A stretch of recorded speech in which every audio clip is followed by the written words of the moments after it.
ዶክተር ተከስተ ነጋሽ የሚባል ኤርትራዊ በኢትዮጵያ አንድነት የሚያምን አንድ ወቅት እንደገለጸው የኢሳያስ ዋን መሰረታዊ ፍላጎት ድንበር የለሽ ግንኙነት እንዲኖር ማድረግ ነው ይላል።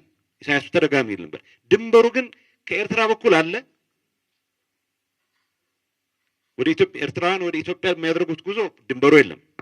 ኢትዮጵያውያን ወደ ኤርትራ አቅጣጫ የሚያደርጉት ጉዞ ግን ድንበር አለ፣ የማይታይ የሚከለከሉበት ይባላል። ስለዚህ ኢትዮጵያ ኤርትራ የግላችን ኢትዮጵያ የጋራችን የሚል አፕሮች በአደባባይ ነው ሲያራምደው የነበረው። ስለዚህ ፖሊሲና መርህ ላይ የተመሰረተ ግንኙነት ለመፍጠር የተደረገው እንቅስቃሴ እጅግ በደካማ ስለነበረ